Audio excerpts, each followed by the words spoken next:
in street clothes and Golden One Center lit up. He gets announced in the starting lineup, even in a preseason game. Oh, yeah. It's going to be awesome. No, I think so, too. And I can't wait. Kings fans show up. No matter what, they always show up. So, hey, look, this is the first step, right? And look, for all the things that, I've been to practice. I've missed one day of practice since training camp started, media day started. And it was because it was early during the day and we weren't able to make it out there in time. But we don't get to see very much. Mm-hmm. So when we all collectively watch the game tonight, whether it's on ESPN or whether you're in the building, it will be the first look that anyone truly gets at this team outside of people within the walls. Mm-hmm. We don't know what this team is going to look like. And I think it's really, really intriguing, like that first look. And, we hear, DeMar DeRozan and Domantas Sabonis keep talking about how, like their DHO game is going to be unstoppable. Okay, I want to see it. I want to see it against, opposition that doesn't know what's coming. I want to see it against, teams that are scouting for it. I want to see it. And then on top of that, I want to see, this intriguing young player that is Isaac Jones, that is sort of the buzz of camp all of a sudden with his ability to crash the offensive glass and hit the 3-point shot. I want to see, like, has Colby Jones taken a step? I want to see what Keon Ellis looks like in the starting lineup with DeMar DeRozan. Like, there's so many things that I think we don't really know how it's going to look until you actually start playing the games. And even though it's preseason, even though the starters are only going to play probably the first half, we're still going to get like a dose of, okay, this is interesting, or okay, they've got some problems. Yeah, for sure. And again, nobody's going to make any sweeping declarations off tonight's game one way or the other. Nope. But it's at least basketball. It's at least a tangible thing that we can look at and have examples of and plays to talk about. And that's the exciting part. We don't have to theorize. We don't have to go off low angle practice footage. We can actually watch the Sacramento Kings play basketball tonight at Golden One Center. Feels like there's a little bit more weight on this than a typical preseason game. And maybe that's just me. Maybe that's just the excitement of basketball being back. Because last year, there was some excitement with the Kings, right? Coming off a playoff season, what it's going to look like. But it was mostly the same team. We had the Chris Duarte, Kevin Huerter drama a little bit, but then Chris Duarte got hurt and that drama ended. That drama ended immediately. Yep. So there wasn't like, it was more, okay, let's get through this. Let's get to the real thing. Yeah, it was can they run this back in the regular season? Outside of Duarte, was the only other free agent acquisition, or the only other acquisition was JaVale. Yeah. Right? Are we wrong? Are we missing somebody? Maybe we're missing somebody. I don't think we're missing anyone major. Sasha.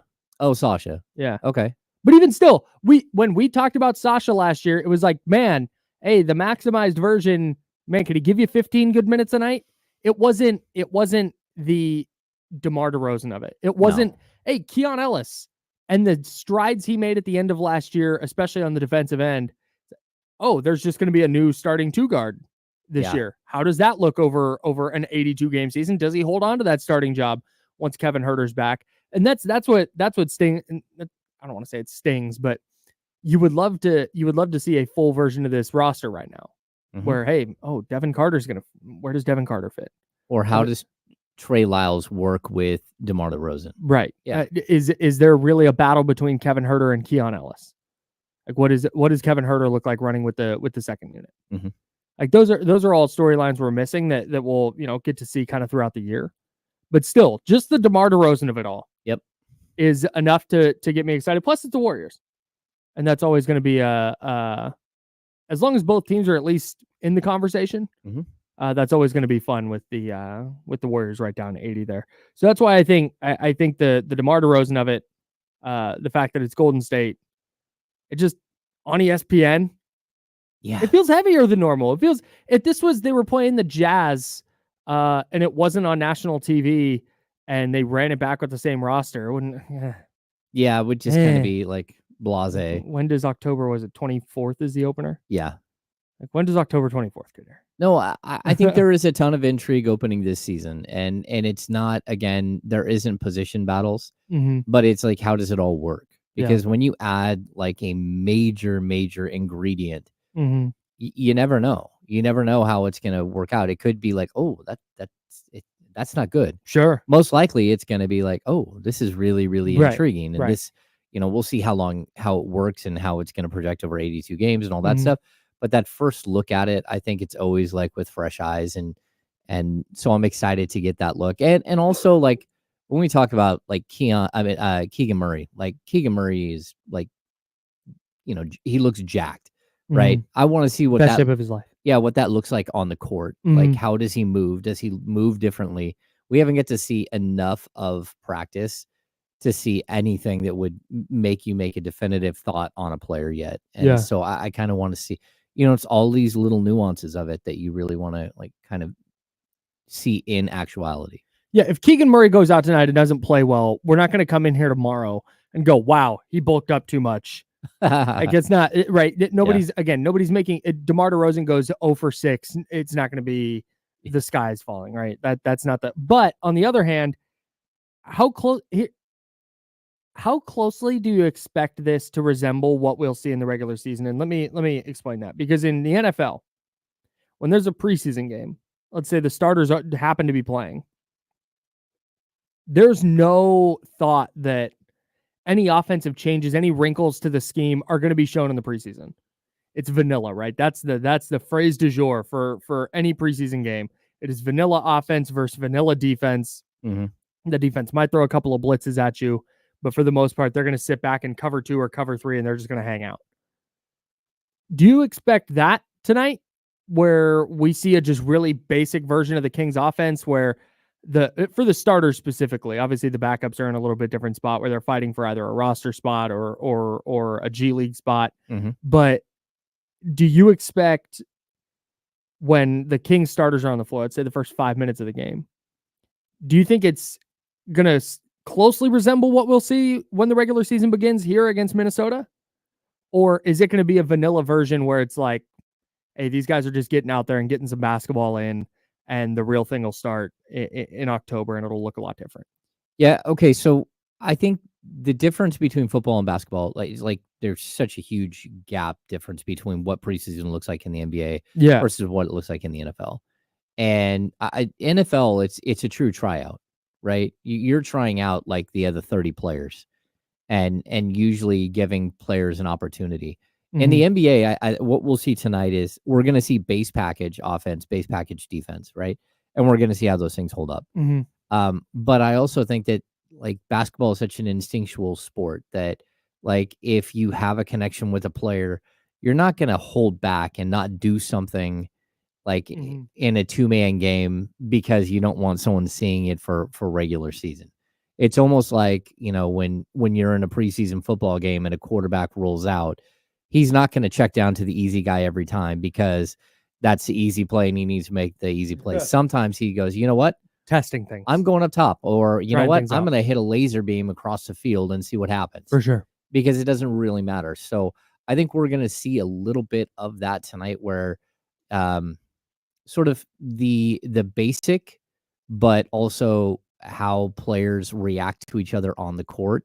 Because that's, I think, again, with Sabonis and DeMar DeRozan, I think there's been a lot of like work together on specific types of 2-man game stuff. And you're not going to hold it back just because, like there's going to be options off the base offense that we haven't seen yet. And, what their offense looks like on day 1 and what their offense looks like in December and then February, it's always going to evolve. There's going to be these nuances that are added as we go through the season, right? And all of these new wrinkles and does Keegan Murray all of a sudden, show that he can flash to the basket, pin his man down, put his hand up, take an entry pass into the low block and go up and score on somebody? That could be an option, but it's probably not an option we're going to see tonight. That would be an option we're going to see in week 3 of the season where they start to like sort of unfold the rest of the offense. It almost seems to me like you'd go out tonight, and I know that obviously the Kings coaching staff has some kind of plan. They're not going, go play. Like there's some kind of plan. They want to get something out of this game, a win or a loss, whatever. but they're trying to glean something from this. Mhm. And the thing I'm expecting tonight is that might be different than what we see in the regular season. It wouldn't surprise me if it's more DeMar DeRozan centric tonight. Just while they're figuring that out and learning to play together. Okay, that's great that Domas and DeMar were working out together in SoCal. That's awesome.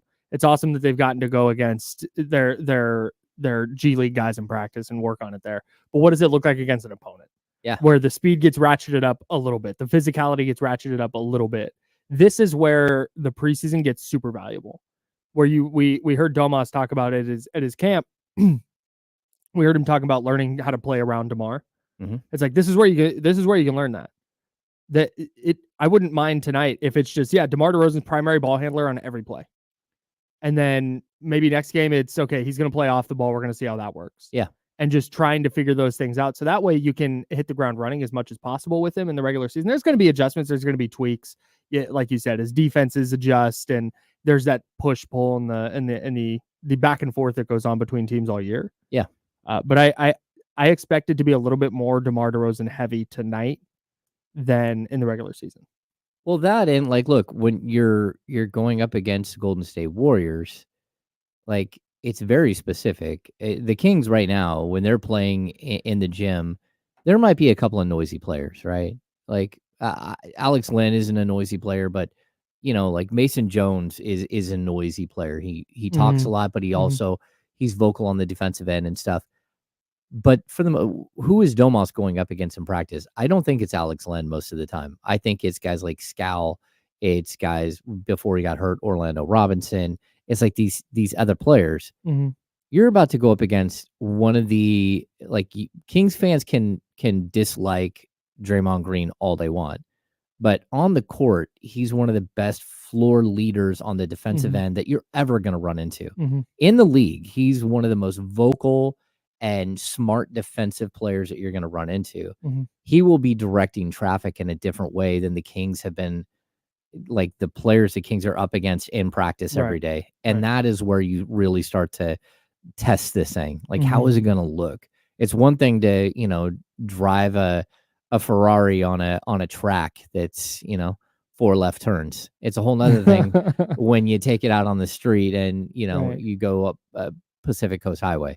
Yeah. Right. So that's what we're dealing with now. And it's the next progression. And I think starting your preseason with the Warriors and playing them twice, absolutely perfect.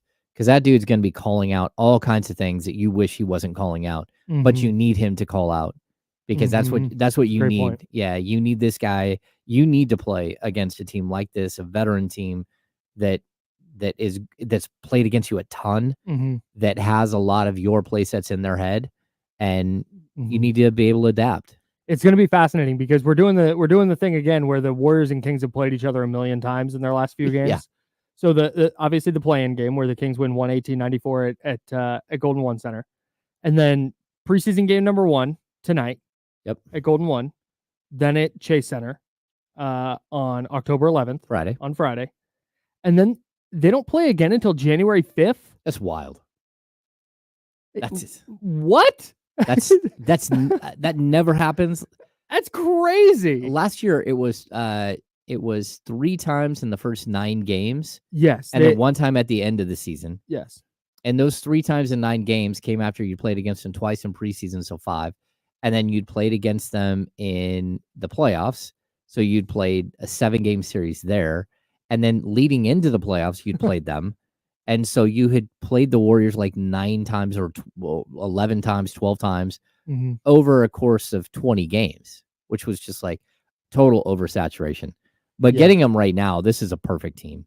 Because what you don't want to do is go up against a team that has like that doesn't have a defensive identity, that doesn't have a defensive floor general. Because if you run up against that team, you might not glean anything from it at all. Yeah. Right. And this is going to be a good test. And I don't know how much he's going to play. But having Draymond Green versus Domantas Sabonis, I think is perfectly fine. So here's just I'm stuck on this schedule thing now. The Kings and Warriors played 3 times by the end of November last year. Uh-huh. Yeah. First 9 games. And then they played again on January 25th, and then they were done with each other for the year. Mm. And this year, you're going to get the exact opposite of that, where they Yeah. don't play until January 5th. But we kind of asked for that. It's like, man, can we get these two teams playing each other when they've figured some things out? Yep. And they've gotten into the season a little bit. So I think they, instead of the Warriors, they're Interesting playing the one. Lakers all those times this yeah, year. are the Lakers in their play-in or their in-season group? No, Minnesota is. Minnesota, the Clippers. The Clippers are the in-season. Okay. in-season team. I think that's part of the reason they played the Warriors. And then what, Spurs? Is it Spurs? I think it's the Spurs. Where's the in-season tournament? Where'd it go? What's it? It's not called the in-season tournament anymore. I'm sorry, the NBA Cup. It's the Blazers Okay. and the Rockets. Blazers, Rockets, Minnesota, Blazers, Rockets, Minnesota, Clippers. Clippers. Yeah. Okay, so not Lakers. Right. The Emirates NBA Cup. Oh, sure. Totally. That's what it's called. Forgot that. That's the in-season tournament. That's right. They can call it whatever they want. That's fine. It's how Arco Arena got 6 different names at the end, and that's still Arco Arena. That's the in-season tournament for me. Yeah. You can call Staples Center whatever you want to call it. That's Staples Center. I don't even know what they're calling it. Is it still Crypto.com Arena? No, that died halfway through the season. Did they rename it Staples? I think it might have gone back to Staples Center. Dude, Staples with the scoop and score? Nope. According to the internet, it's Crypto.com Arena still. Oh, well, they must still be paying. Oh my God. They probably paid in crypto. They paid in That all would these be. I feel like Dogecoins that'd be. and I it's feel worth like nothing. I feel like that'd be bad news if this goes to show how very little I know about cryptocurrency. I feel like it's bad news if Crypto.com is like, here's cash. Oh, yeah. Wait, you can't. You're not going to pay us in crypto? You're not going to pay in crypto? No, here's cash. We'll give you cash. It's funny. We worked together during this time, but this used to be a topic of discussion in the studio at NBC all the time. Paul, one of the guys who was at the desk. Yes. I right? remember Paul. Paul. Looks like a Paul. He does look like a Paul. Mhm. And Jim Kozamore and Doug and I would sit there and discuss whether we should be putting money into crypto. And they were like super pro crypto. And I think they've made a killing. Coz and Paul? Yes. That tracks. Or me and Doug are like, yeah, I don't think we don't understand it. Can you explain it to us? We can't explain it to you, but we'll try to explain it to you. It's like, okay, well, what you're saying doesn't make any sense. It's like, we know it doesn't make any sense, but you should still be putting your money into it. Don't put a lot. Just put some money. Yeah. Fingers crossed. I know Coz is off in Nashville doing his thing. He is. We'll have a ton of King stuff for you. There's a bunch of things I want to dig into before the preseason opener tonight at Golden One Center, Warriors Kings. That is going to be on ESPN. Tip off, I believe, 7:30. I got the schedule right here. I don't know 7:30 tonight. 7:30 tip off. Yeah, 7:30 tonight at Golden One Center. Hopefully you'll be out there. I know you're going to be out there. I'll be there. If you're going to the game, hit us up. 916-909-1320, 916-909-1320. What are you looking for from the Kings tonight in their preseason opener? What are you excited to watch? Would love to hear from you on this Wednesday, October 9th. That's James Ham. I'm Kyle Madsen. We're the Insiders. We are sponsored by Jiffy Lube. Want to put a pin in the NBA stuff. I think the Dodgers are cooked. Yeah. Padres won game 3 of the NLDS last night, 6-5. This is one of those, these are my favorite kind of stats. It's the super deep dive, off the rails. What are you talking about? It's like he's the first player to have 4 threes, 2 steals on a Wednesday night in less than 13 minutes. Right. Yeah. And there's it's just a ridiculous long list to get to. He's the first player to ever do this. Like, all right, I guess. Like, sure. The San Diego Padres last night became the first team ever to allow a grand slam, only score in 1 inning, and not score after the 2nd inning, and still win the game. That's some tightrope walking. Congratulations to the Padres. You did it. You did it. They're the record holder for most wins when allowing a grand slam, only scoring in 1 inning and not scoring after the 2nd inning. Teams will be chasing that record for decades. Yes. It is definitely one that someone has circled somewhere. We got to get that record from the Padres. That's such an insane baseball game. Dodgers get a homer from Mookie Betts, who's been terrible in the playoffs. Get a homer from him in the first inning. Not a leadoff homer, but homer bases empty with one out. Yeah. Still a homer in the top of the first. 1-0. Padres answer with a sledgehammer. 6 runs in the second inning. I sent you a text. Or I'm sorry, 3 runs in the first, 3 runs in the second. Yeah, I sent you a text. Dodgers cooked when they got this. Wait, what was the 3-run homer, right? There was a different. I had the stat wrong. They didn't only score in 1 inning. That's incorrect. Is that right? Dang it! Now the stat is even more complicated, Kyle. I think I'm looking at the wrong box score. Hang on. Yeah. Either way, doesn't matter. The Padres won 6-5, and you're watching this game, and you're going, man, this might get out of hand. It's 10-2 in game 2. They come out, they're up 6-1. Yeah, they scored 6 in the second inning. That's right. Yeah, your stats right. 6. Okay, I thought so. They scored 6 runs in the second inning to make it 6-1. And you're going, oh man. And you texted me. You went, dude, the Dodgers are cooked. Cooked. And I'm going, I think they are. Being outscored 16-3. They're sending videos of Manny Machado throwing baseballs to the dugout to the league because they're trying to get him suspended because he's tearing them up. They're trying to do anything they can. They've got fans throwing stuff on the field. Like, this is just a team in disarray, dude. Yep. Lots of excuses. And then they go load the bases in the top of the third. Grand slam by Teoscar Hernandez. It's 6-5, and we're in the top of the third inning. And you're going, uh-oh. Yep. We might have epic all-time shootout. Final score 6-5. Pitcher's duel after that. From that moment on, a pitcher's duel. A pitcher's duel in a game where 11 runs got scored. Yeah. But that's part of why and the Mets beat the Phillies 7-2. They just throttled them in at Citi Field. And shout out to Sean Manaea, A's and Giants legend. Yeah. Who was awesome in that game. He went Sean Manaea last night goes 7 innings, 3 hits, 1 run, 2 walks, 6 strikeouts. What? Yeah, he's been outstanding in the postseason for the Mets. Yeah, I love it for him. But man, that's why I love postseason baseball so much, because that game was 6-5 after 3 innings, after 2.5 innings. Yep. And then it's like every pitch in a 1-run game. Every pitch is like a team's got first and goal at the 10. And any pitch could tie the game. Any pitch could change the complexion of the game. Oh yeah. It was the best. It was thrilling. I was watching stuff, dude. I was watching the first inning and thinking, man, the Padres are way too amped. And they keep popping everything up. Like warning track power. They're hitting moonshots that, are caught by the shortstop. Yeah. Like you could just see they were so amped. Yeah. And then they just calmed down and took care of business. I'd also like the Dodgers bullpen doesn't allow a hit. The Padres bullpen only allowed 1 hit. Like really, really impressive in super high, crazy pressure filled situation for all those guys. Yeah. And there's such a difference between, and you'll know it when you're watching. Last night was good pitching. Yeah. That was just really, really good pitching. It wasn't bad offense, because sometimes you'll see that. You'll see guys chasing bad pitches and doing what you were talking about with the Padres, popping stuff up and trying to do too much, trying to pull pitches that are outside and weak ground balls to third base. Like, no, man, that was just a dominant pitching performance on both sides after the third inning last night. The crowd in San Diego was unreal. Yeah, wild. It is so crazy what happens when an ownership group invests in a team.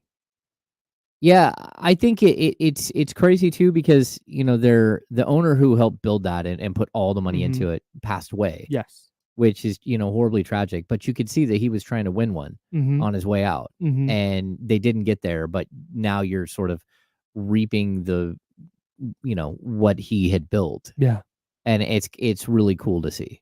Yeah, I want to keep talking about this because you said I was just kind of rambling about this morning, and you looped the Kings into this conversation. Yeah, in a fascinating way, and I want to get to that next as we get you ready for the Kings preseason opener tonight at Golden One Center. They take on the Golden State Warriors. That's James Ham. I'm Kyle Madsen. We're the Insiders, and we're sponsored by Jiffy Lube here on ESPN 1320 at Sacramento Sports Leader.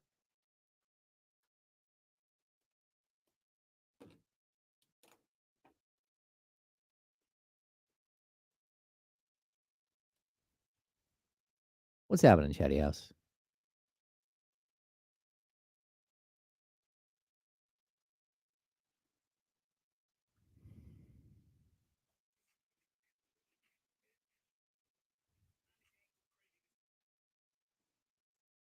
There's a Padres Kings fan. All right. Nice. There you go. There you go. Salute. Who is that? Nato? Is that right? Nato? NATO? NATO? NATO? Maybe he's a member of NATO. The North Atlantic Treaty Organization for sure. That's right. I don't know that I'll be doing prize picks for preseason. I'm still in prize pick football mode, which we don't go over every week, but I think I took my first true loss without getting any sort of win this last week. NATO.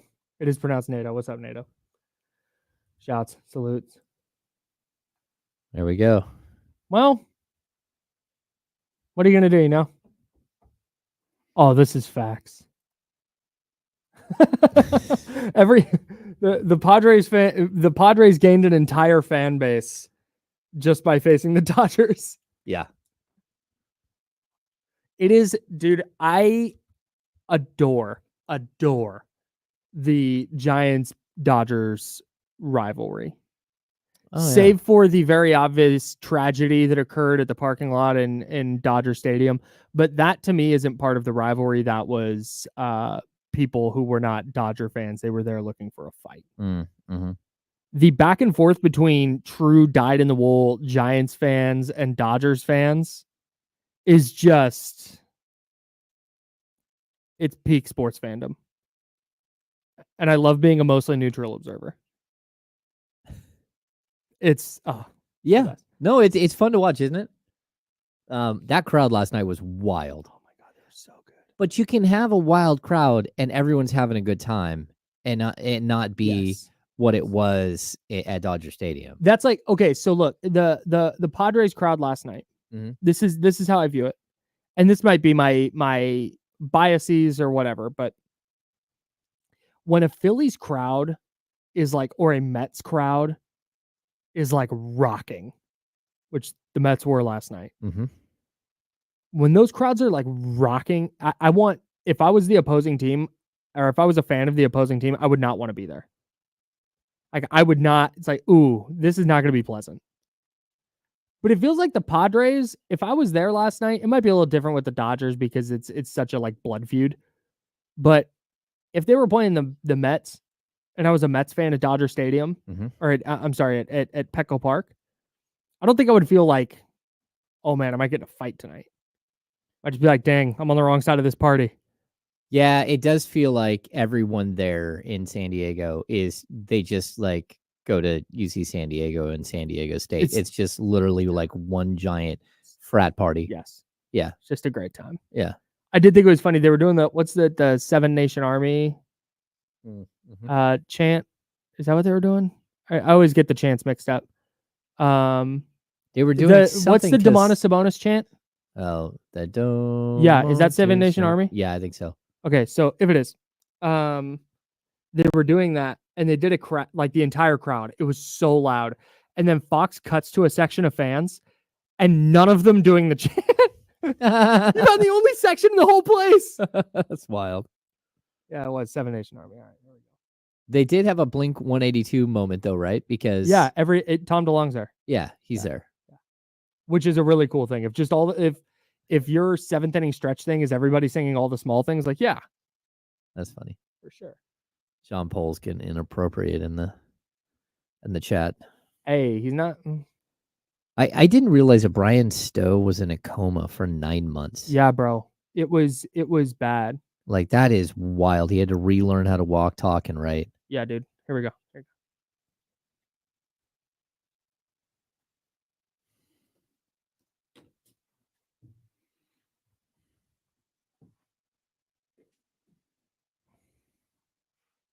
Now, back to the Insiders with James Ham and Kyle Madsen, brought to you by Jiffy Lube on ESPN 1320. I'm Kyle. He's James. 916-909-1320, 916-909-1320. That is the Elk Grove Kia talk line. If you're unfamiliar with how this show does phone calls, we would love to hear from you. What are you looking for tonight in the Sacramento Kings preseason opener? Who are you excited to watch? Going to the game? What's your process for a preseason game? Do you plan your night around it the same way you do a regular season game? Mm-hmm. Is this year different than last year? Talking preseason. What was the other thing I was going to say? It's about taking phone calls. Oh, if you're unfamiliar with how we do calls on this show, yeah, it's just me and James. And I don't touch buttons. James doesn't touch. Oh, you can't. There's nothing for no you over buttons there for me to touch. You can turn your mic on and off. That's right. So typically on a radio show, just to pull back the curtain a little bit, there will be the Kyle and the James, or the D'Lo and the Casey, and then there will be somebody running the board, producing the show, answering the phones, screening, doing all that, making sure you have a take and that you're not just gonna wander through like 35 seconds of nonsense. If you want to wander through 35 seconds of nonsense, though, that's fine. Okay. We don't have that. We don't have anyone to answer. So when you call, it might just ring for a while because we already have somebody on the line. Yeah. And we can't have two people on the line at once. So it might just ring. So just hang in there. We don't even have call waiting. We have nothing. I can't put you on hold from here. We can't party line you in. No, we can't have multiple people on the air at once. We might be able to. That would just be chaos, and that's something I don't want to deal with. Okay. So if you want to call the show, that's kind of what we're up against. Mm-hmm. All right. And let's get somebody on the Elk Grove Kia talk line right now. It's everybody's favorite radio segment, Mitch in New Jersey. Mitch, I'm gonna help you out because I feel bad. Okay, I do. I do, Mitch. I feel bad that you're here and you're listening and you're calling, and I can't get to you every day. So what we're gonna do is I'm gonna get you twice a week. So when you're listening, if you've got something you're like, I need to call on this, then give us a buzz and we'll make sure to get to you. But if you do Monday and Tuesday, I can't get you the rest of the week. No problem. I set my limits. I don't know my limits. Hey, same here, dude. There it is. Same here. What do you got for us, Mitch? I thought maybe I had a little bit of alligator arms. No, come on. The capital of California. Other radio stations, as you all know, my case, they do have what you guys need, and you guys are, it's a good show, good job, especially you guys and the guys afterwards. But I'll stick with the Dodgers. So I think somebody wants me to do my take, but this business with this bullpen, is that waving a white flag? That's how it sounds to me. Perfect. It's like waving a white flag. Maybe they'll call you, the pitching in or two. They might. I did get a call from an LA number. They might need me to go down there and pitch today. Right. This is so sad. They've had so many good plays and they let them go, but they spend money on that pitcher, Bauer, all this money for Tony. He's definitely worth every penny because he deferred most of it. They had Corey Seager. They got they got deep pocket short ends when it came to Harper and Aaron Judge. The top half is great. The bottom half, the Mendoza line. I got a feeling they're going to be going home. Kenny's going to be loving it. They're going home with the tail between where. And it's not it's not Dave Roberts' fault. They've had so many injuries. Thanks for letting me talk. It's your show. Appreciate you, Mitch. Thanks so much, man. No, I do. I feel bad because there's days I just forget to open the phone lines, and then Mitch is hitting me up, and he's like, "Dude, what the?" It's like, "Dude, I'm not freezing you out." Yeah. No, it's not intentional. But there's also times it's like, hey, like we're talking, we're doing stuff, we're cooking, and we don't get to know what, like you said, what is. So that's just that's how we're gonna do this and see if we can't find a little middle ground here. But the Dodgers are, as Mitch alluded to, going with a bullpen game today. Their pitching staff is so banged up. No Clayton Kershaw, no Tyler Glasnow, Gavin Stone's out. The list the Dodgers have like 9 guys on the IL who would be the Oakland A's ace. Yeah, but they also had the dude they just cut mid-season who was like 9-2 or something. James Paxton? Yeah, because they're like, oh, we got too many. And now they don't have a starter. Well, I think they'd honestly rather go bullpen game than throw James Paxton. Maybe. He was not that good of a player. I think he retired. Oh wow. I think he might have hung up his spikes. He'd been around a long time, but well, and they got rid of him because they were getting healthier in the pitching staff. Yeah. Totally. So like Yoshinobu Yamamoto is not ready to pitch on short rest. Mm-hmm. Jack Flaherty just pitched. Like, you can't pitch him on short rest. They might throw them for like an inning late in the game, but they're not ready to go out and start. And plus, you'll need one of those guys if you get to a game 5. Oh yeah. So they're in a really tight spot. Like, it's funny the juxtaposition between those two teams, where you have the Padres, who have the benefit of being able to go, hey, Dylan Cease, our game 1 starter, he's going again. We're shutting this thing down in game 4. That's right. And meanwhile, the Dodgers, you've got poor Dave Roberts looking down his roster and going, what he's doing, he's looking around. Bullpen game. Hey, that guy threw a baseball at me. Yeah. Someone threw a baseball at me. Like, guys, what we need to do is we need to get back to it. We need to break down the film, and we need to find who we can get suspended. That's right. Come on. I know. No, I do. I bet like Landon Knack starts, and hopefully, because he's a starter, and you'll hopefully maybe you can get 4 innings out of him, 3-4 innings out of him. Yeah. And then turn it over, but not a good place to be. The Dodgers are in a bad spot. Dodgers are in a really bad spot. Yeah. But we were talking about the Padres, and again, we'll get back to the Kings with their preseason opener tonight against the Golden State Warriors. But I was talking about this morning how the Padres are not a big market. They have lost a professional basketball team, granted not recently, but the Clippers used to be in San Diego. They have lost a professional football team. Mm-hmm. And now the Padres and the San Diego State Aztecs, like the only game in town. Turns out the Aztecs, a big deal down there. Oh yeah. Last time I was down there last March, and went in and hung out with my guy Rich Ornberger, who hosts a show down there. And the entire hour I was in there, it was San Diego State. That's wild. Crazy. But anyways, the Padres are the only professional game in town.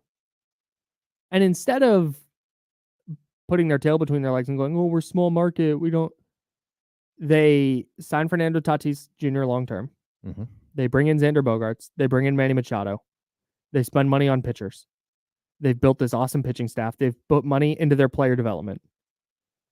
And now they're this juggernaut, and B, they have one of the best environments in the sport. And this isn't baseball exclusive.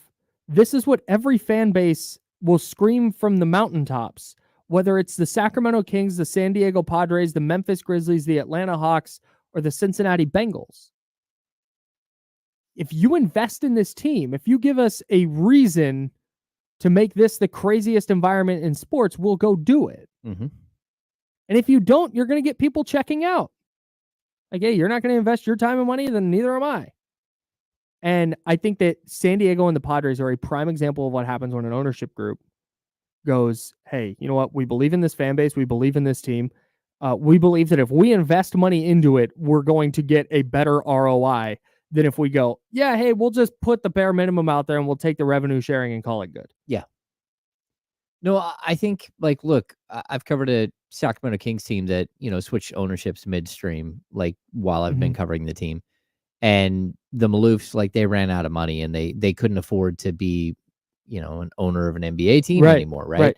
And the league had to actually change rules. It used to be that not only could you trade a player to a team, but they could also cover their entire salary, right? Now they put limits on how much a team can take back, the $3 million limit, right? It used to be we got near the trade deadline and the Kings would give away talent, but then also other players involved in that trade, and then take money back to cover more salary, or to just take money back so they would have more money to spend on whatever, their casino, whatever.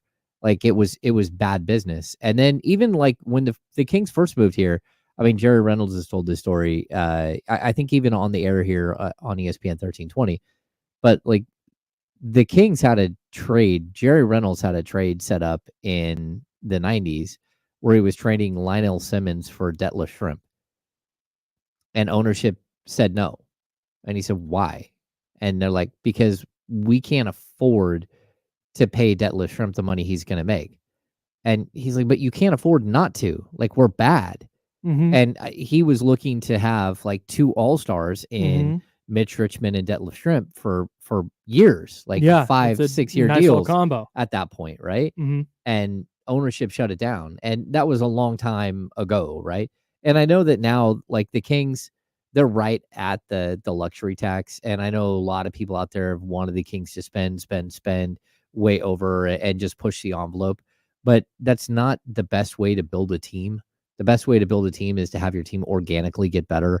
And then when your team organically gets better, you have to pay a De'Aaron Fox. Mm-hmm. You've got to pay a Malik Monk, who you find and Yep. like help become a much better player and put him in a better situation. Mm-hmm. You have to pay a Domantas Sabonis. Mm-hmm. You're gonna have to pay a Keegan Murray. You can't go out every summer and spend every single dollar that you have. Sure. Some teams do that, and then they eventually run into it Mm-hmm. where look what happened with Minnesota, where they just had to trade Karl Anthony Towns. They didn't have to, but they were going to pay what 60, 80, 100 Mm-hmm. million in luxury tax dollar. Mm-hmm. Like, that's a lot of money. And so you have to be smart with it. But I also agree with you, man. You build a team and the fans will show up. You invest, they will show up. Yeah, it's not even about spending every dollar. Mm-hmm. It's not just, hey, we maxed out. We're at the second apron every year. No, it's about, because you've got Keegan Murray on a rookie contract right now. Yeah. And you've got De'Aaron Fox pre another extension. But it's building towards something. You see the direction as a fan. You look and you go, yes, this is a team that very much wants to win a championship. Mm-hmm. This is a team that is trying. This isn't a team that went, Malik Monk is going to make how much? Ooh, never mind. Loved him at the vet minimum. Don't love him at $22 million a year or whatever. I forget the exact number that he's getting. Yeah. But don't love him at that number. He's got to go. Like, no, they didn't go, hey, we'll trade for Domantas Sabonis, but if he wants $40 million a year, we're going to have to, he's not staying around. Mm-hmm. No, man, they're making moves and they're doing the right things. And that's again, and you see the turnout. Like, you see the vibe. Mm-hmm. I was there at Golden One Center in 2017 when it was like, man, this team doesn't really have a direction. And it wasn't the same. But, oh, look at that. You get a GM in there and an owner. The ownership group's been there, obviously. Yep. But you get a GM and you get things moving the right way, and you get a team that's looking like it's not only building a winner, because this is different, right? Mm-hmm. There's building a winner because it's not that fans only show up when the team wins. Yep. It is when the franchise is very clearly invested in moving in that direction. And maybe, hey, took a big swing, didn't work. But hey, we're going to do everything we can to take another swing and get this thing moving there. Like, that's all people want to see. Yeah. We want to see that the owner gives that's why say whatever you want about Mark Cuban, who may or may not be a good person. But that is let's take the person out of it and just talk about the sport for a second. That's an owner that wants to win and makes it very, very clear that winning is like his among his top priorities. Oh yeah. And that matters to people, dude. No, I think it does. And I think for a long time you have to wait until you have a base to build on. Like, Mm-hmm. as a outpost, NBA outpost that Sacramento is, like, you can't go out and say, hey, we're going to go out this summer and go sign Kevin Durant. Mm-hmm.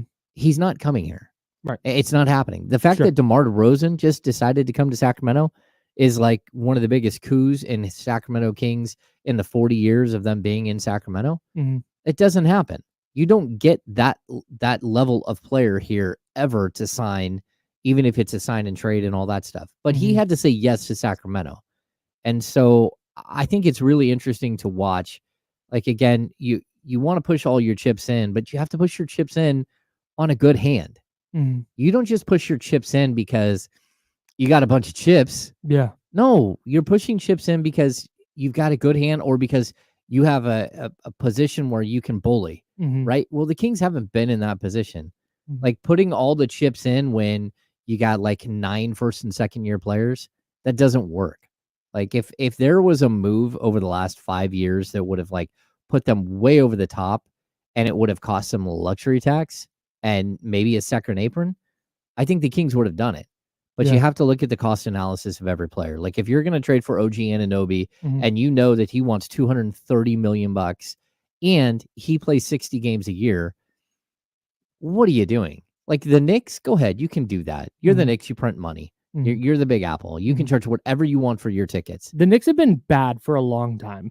Oh, yes. And they still just, it doesn't matter. They're a special exception. Yeah. Well, I mean, I think it goes the same with the Lakers. Like if you're the Lakers, you can make these rash decisions on players and stuff because number one, Danny Ainge still exists and will always bail you out.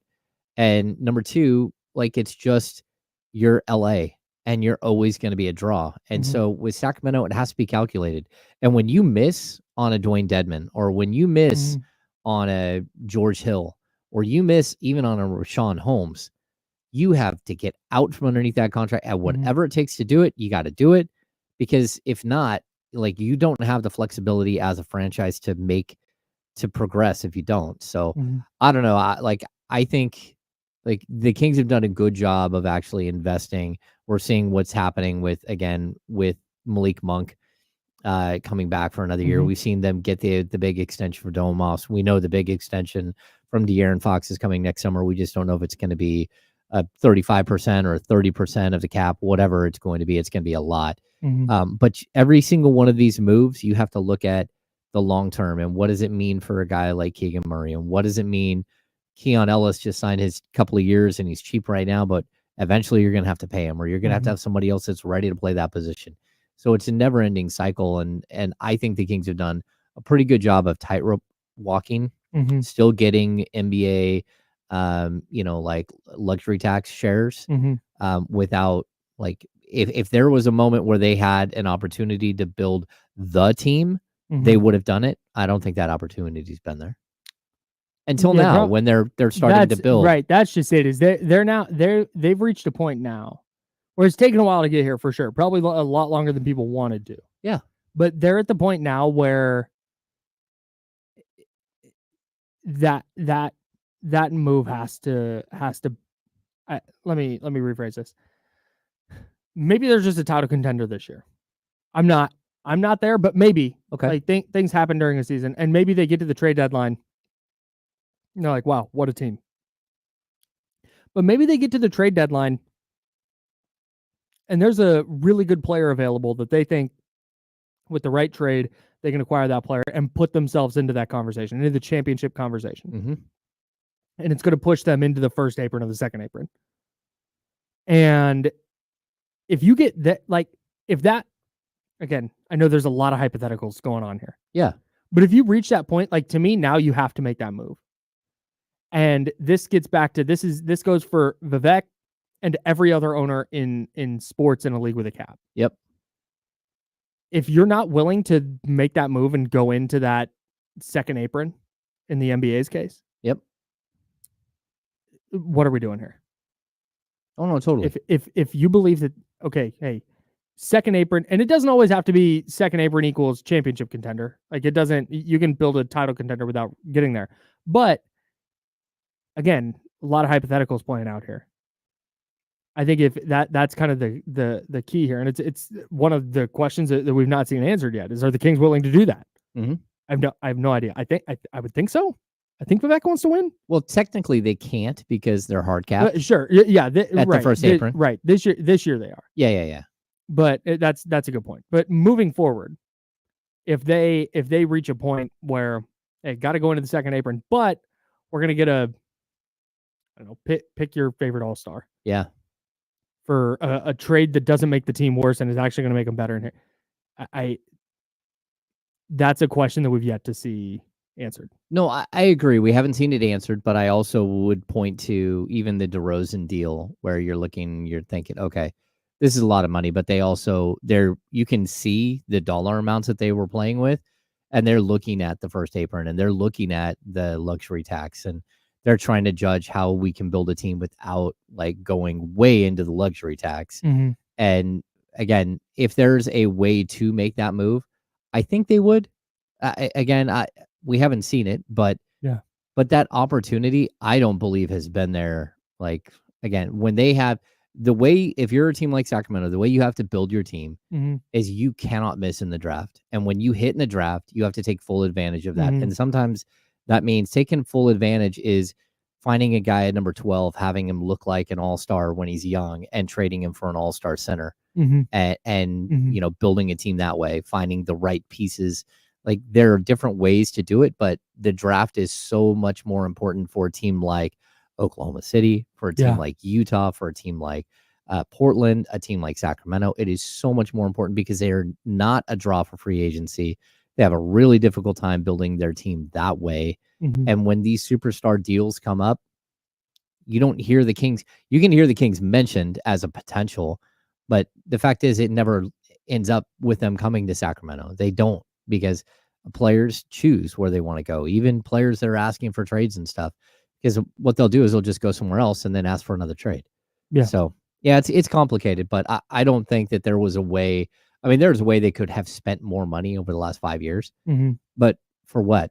Like, what exactly are you just demanding that they throw money down a well?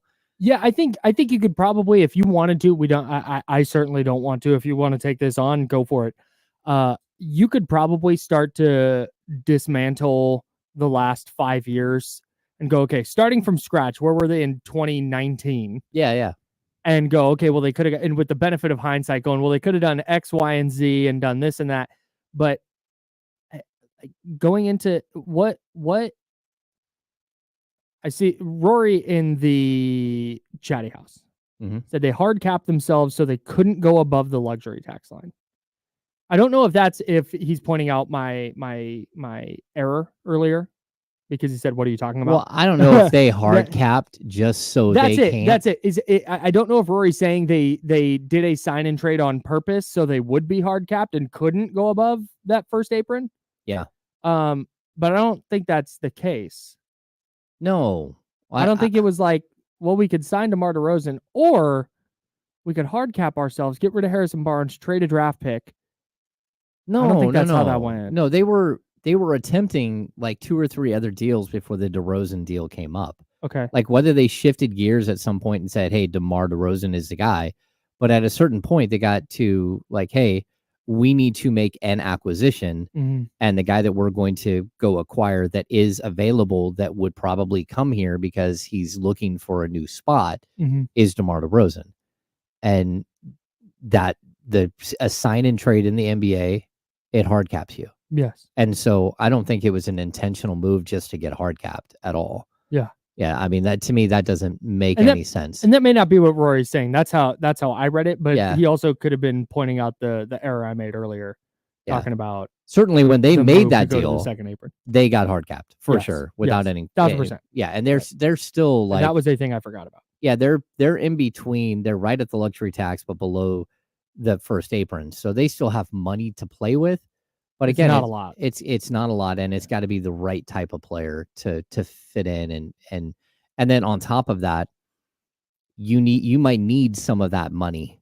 If you take a player and you trade him for a player who makes a little bit more money, you might need that little bit of money that's left between the luxury tax and the first apron, $6-7 million. There could be a trade out there where you take back more money than you're sending out, and you need to use that buffer. And so we don't know if that's going to happen or not, but like, that's why you don't just go all in all the time. And then, I mean, we used to call it death by mid-level.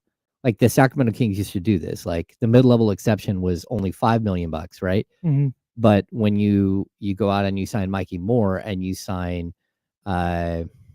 Sharif Abdul-Rahim, and you keep doing the $5 million thing when the cap is only like $58 million, all of a sudden you got 4 or $5 million players, as opposed to one $15 million player and one $5 million player, or one $20 million player. So you're just playing into different talent pool. Yeah. You're getting guys who are mid-levels. They're mid. I mean, realistically, that's who they are. And if you accumulate too many of those contracts in over a span of like 2 or 3 years, you start stacking those. It really limits what you can do in going out and getting better players. And that's what you have to try to avoid.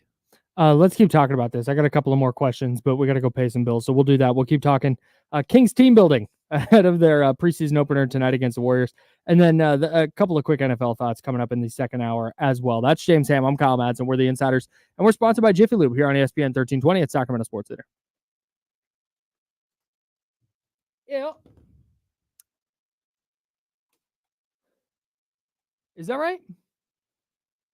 I seem to remember Monty saying something about they used their MLE. No, they haven't used their MLE, but a couple of things. Number one, you're hard capped. So just because you have the MLE, you're still hard capped at 178. Right. So even if the MLE is $13 million or $12 million, whatever it is this year, where they're at right now, they can't circumvent the cap and go above if you're hard capped, you're hard capped, right?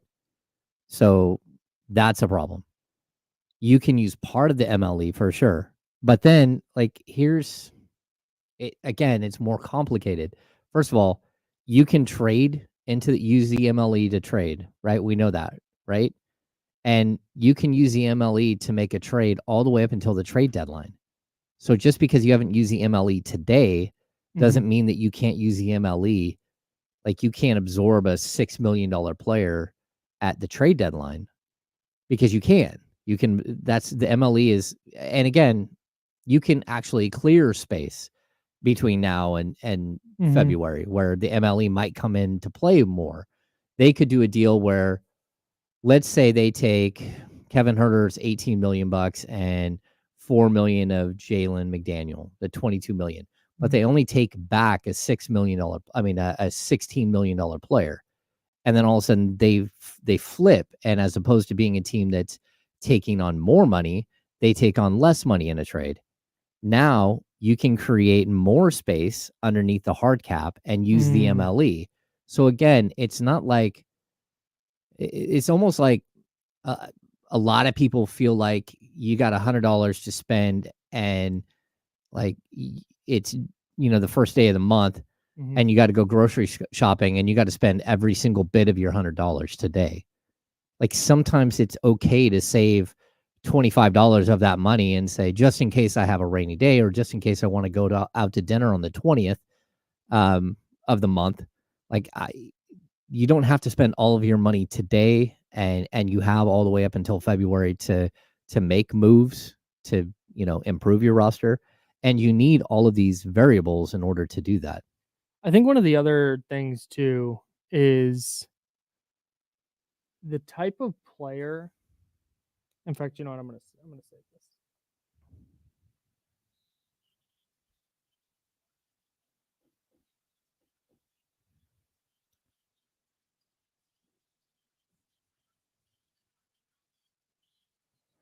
Okay, so Peyton, the Kings aren't a first apron team.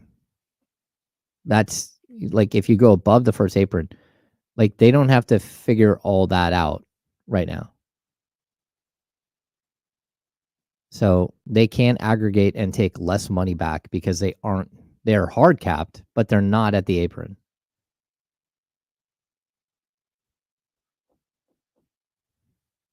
Yeah, Katrina, we could just add a 0 to the 100 and just say, again, if your food budget's $1,000, it doesn't mean you have to spend $1,000 on the first day of the month at Costco, so you have food for the entire month. So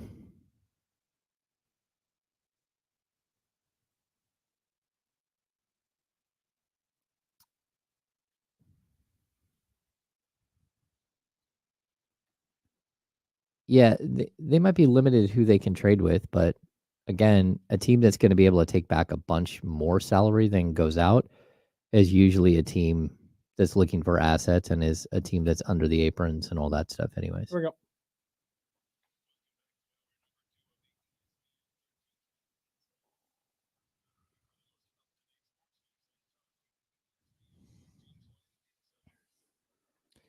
Hour number 2, that's James Ham. I'm Kyle Madsen. The Sacramento Kings play basketball tonight at the Golden One Center.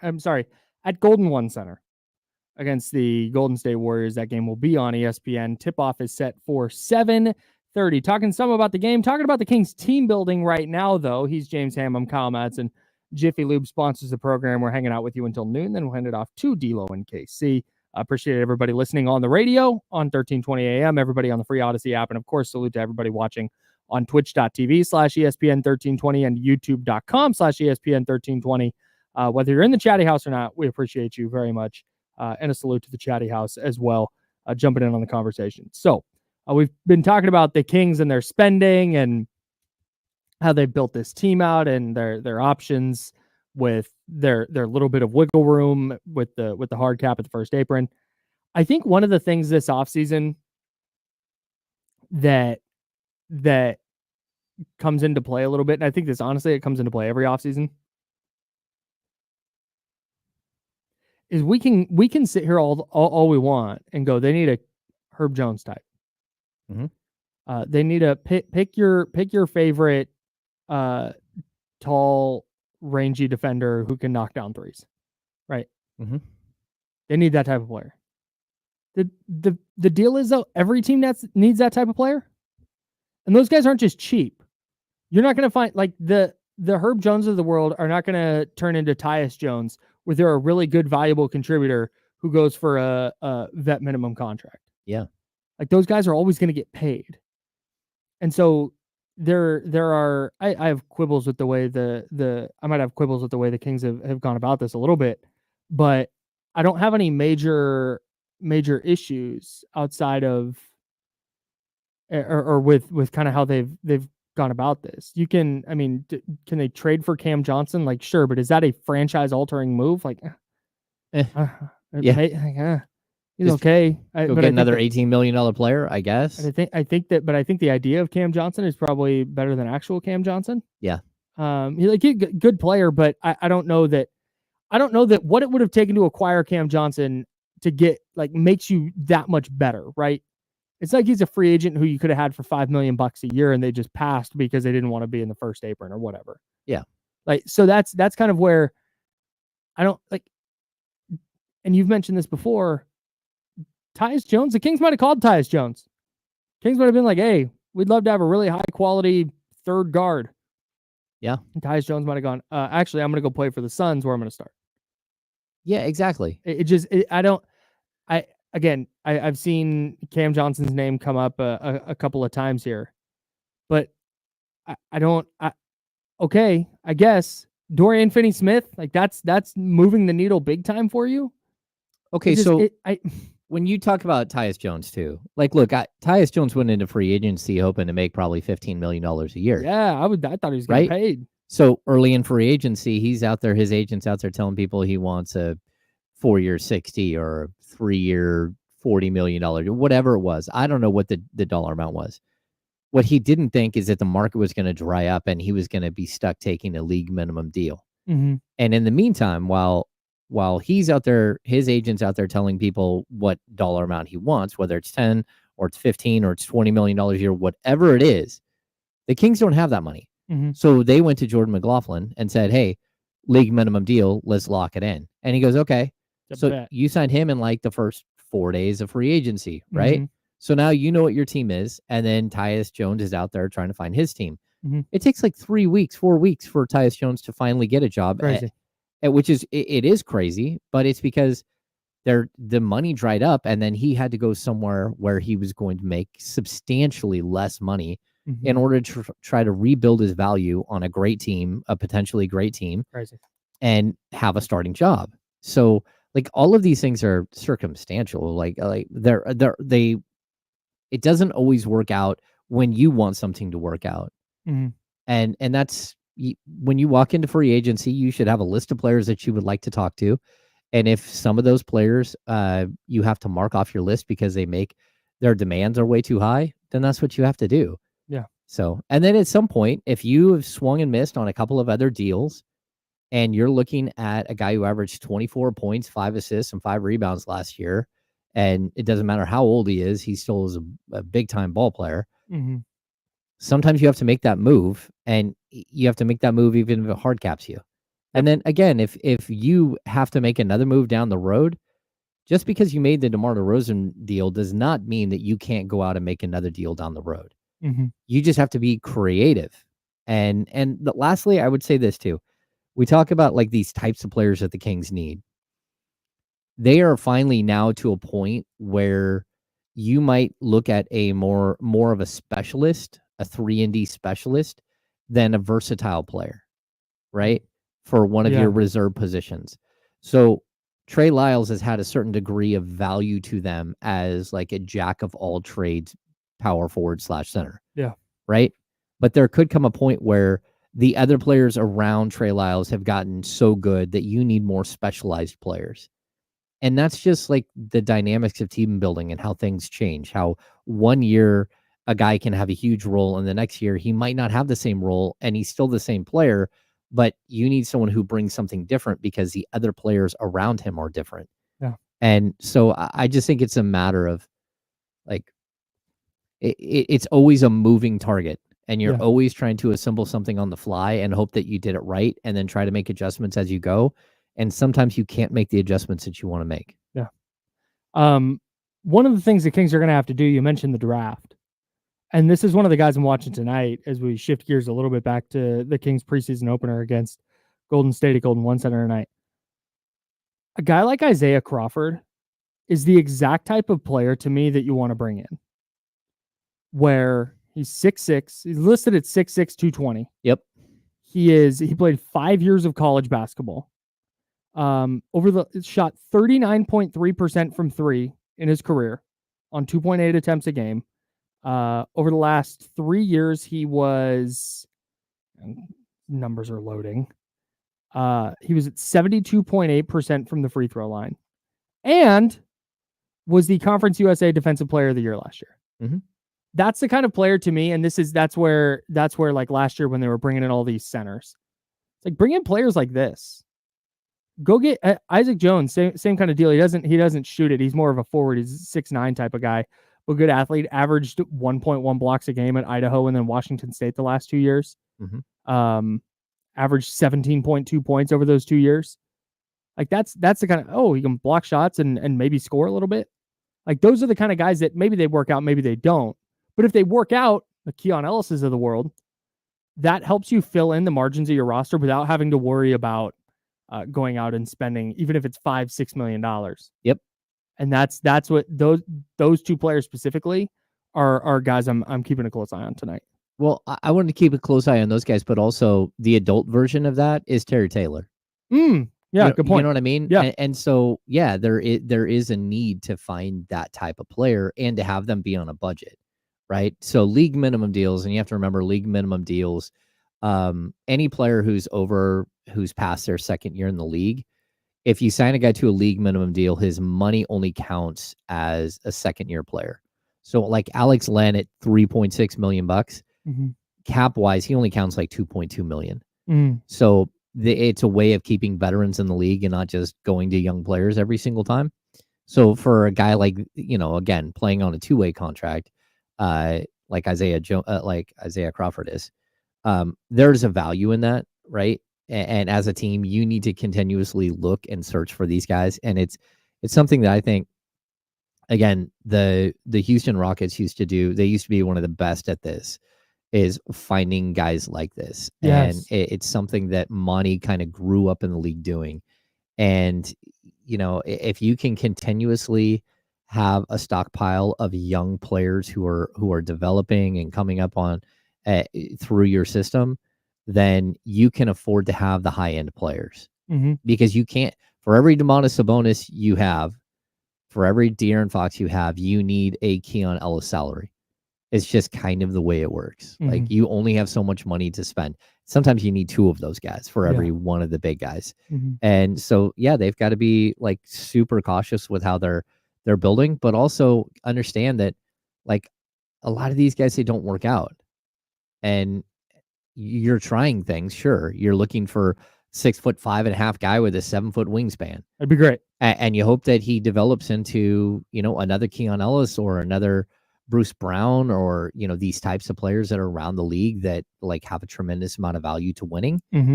But that's why you got to have like 4 of them and hope that 2 of them work out. And again, look at what the Kings have done. They have Colby Jones. They have Mason Jones. They have Terry Taylor. They have Isaiah Crawford. Like they're all about the same. You're trying to pick and choose and see which one rises to the top. I have a question as we go deep dive on the Kings roster here. Are you more intrigued by Isaiah Crawford or Terry Taylor? A little bit different body types, but same style of player.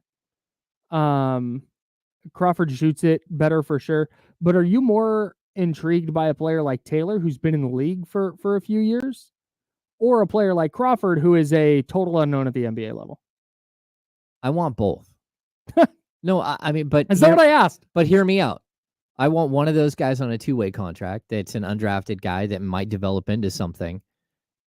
And then I want the other guy because he knows how to play the game today. And I can put him out there for 10 minutes or 12 minutes in a game and know that he's a veteran. He can defend three positions and he might be able to give me something. And he's got an adult body. He's got an adult game. He knows who he is as a player. So I want that guy. But then I want the other on the two-way. So when that guy is no longer available, when he either his skill diminish or he wants too much money or he gets an offer somewhere else, I've got the other guy ready to go. And that's what we're talking about. You have to build a system where you're churning out these types of players. And it's something that, again, I've said this for years. The G League, I believe, is totally mismanaged in this way. They take flyers on super athletes, guys that have like that score 25 points a game in college, and then they throw them in the G League and they try to turn them into a role player at the NBA level. It never works out. Those guys think that they're ballers, and they've been ballers their whole life. They can go to, Europe and go score 25 points a game. They can go to China and, score 35 points a game, whatever. But in order to get them to fit into a role at an NBA team, you need to be a 3-and-D guy, or you need to be a hustle big. You've got to have a specific skill set and a refined game. And then you also have to have a personality that will allow you to go to the parent club and just do what you're being asked to do. Sure. Not feel like every game is an audition for you to go out there and be a superstar and be the next Kobe Bryant. Because that's what so many of these young guys, they come into the league and that's who they think they're going to be. They're going to be the next big thing. And a lot of them, they aren't, and they never find a way to be a role player. And so they're out of the league. And then you have role players who, go undrafted. A guy like Garrett Temple just keeps playing because is he still on a roster? Yeah, he's I think he's no chance. I think he's on the Raptors. No chance. They signed him during the offseason. Absolutely no way that's real. Training camp roster, yes. Yeah. But they just keep playing because oh my God, that is real. They're good. They're good veteran people. They're good leaders. They're good with young players. They don't mind putting their arm around somebody and helping them become a pro. But also, they're your NBA self-made men who know what it takes to stick in the league and can, if the right kid is listening at the right time, he'll understand that that's his pathway to being a player, is to listen to a guy like Garrett Temple, to try to become a Garrett Temple, not try to become, again, a star level player. Because the chance of you becoming a star level player from the G League or from being undrafted or being a second round pick is so slim. Sure. The chance of you being in the league for 5 years or 8 years, if you do it right and you listen and you become a Keon Ellis, much better chance. There's just way more of those guys, those positions available than there are of the superstar positions. Garrett Temple making $3.3 million with the Raptors this year. Good for him. Yeah. Love that for our guy. I'm just personally, I fully understand what you're saying from a team building standpoint. I'm so much more interested in watching Isaiah Crawford tonight. Yeah. I really, really want to see it. And again, we talk about like with the Kings starters, if De'Aaron goes 0 for 8, it's not like, oh my God, he can't play with DeMar DeRozan. Like that's not going to be the takeaway, right? But if a player like Isaiah Crawford or Isaac Jones or pick your favorite Colby Jones, Mason Jones, whoever goes out and plays really, really well, all of a sudden that offers a little bit of insight into, oh, this is what he looks like against like potential NBA players. Yeah. And it's not a, oh my God, you got to get this guy on a real contract and start him. But it is so much better than if they go out there and who was the guy? Was it the Hornets center at the Cal Classic? Oh, I think it was the center that played for the Hornets, and we were watching him like, oh, this guy's not it. Like, this is just not an NBA player. Oh, yeah. you remember that? It's I hate doing it. It's typically Moses Brown. Like Oh every time, no, he's in the NBA though. but he's in the NBA. But every time I watch him, I'm like, what is happening here? Yeah, he's the guy that you always say it's about. Are you a 7-footer who plays basketball, Yeah. or do you play basketball and just happen to be 7 feet? Yeah, tall? are you a tall guy that plays basketball, or a basketball player who happens to be tall? Yeah, that. Yeah, he's a tall player who plays basketball. Yeah, that's a Jerryism. That's Yeah. so good. Yeah, no, what I do want to see, like we've heard Isaac Jones is like the talk of camp all of a sudden. Yeah, and it didn't happen until like Saturday, where all of a sudden Mhm. what happened was they go to the scrimmage on Saturday, and the Kings very much like their modus operandi, their focus, their point of emphasis this year is to crash the offensive glass. And they believe that the advanced statistics, and this is something that Monty has pushed, but also that Mike has learned from watching like the New Zealand national team. That of course. they have a system for crashing the glass on the offensive side, that if you don't get it, if you don't get the rebound, what you've done is you've created like a bottleneck at the back end of the court, so your defense can get back and set up. So it's not like you're going to get beaten transition basketball all the time because you're trying to get offensive rebounds. If you're getting deflections, or your guy is on the wrong side of a player, but that guy gets the rebound, now his back is facing the opposite basket, and you have a body between him and your basket. So you should be able to slow down everything. So anyway, Isaac Jones comes out. He had 11 opportunities. They tracked everything. They said there's 11 opportunities for him to go try for an offensive rebound, and he actually crashed on all 11 opportunities. Now, whether he got the ball or not doesn't matter as much as it is fitting into the system. Is he willing to do what they're asking, right? Yeah. Not only that, grabs a rebound, kicks it out, flies back to the corner, ball moves around, finds him again. He buries the corner three.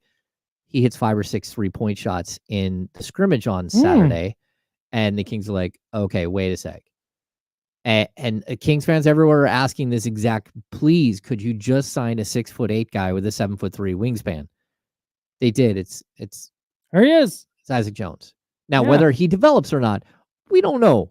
Yeah, one training camp practice does not an all-star make. No, and not a rotational player, and maybe not even an NBA player. Yeah, sure. But his story is cool, getting to the league. He's an older prospect. He's like 24.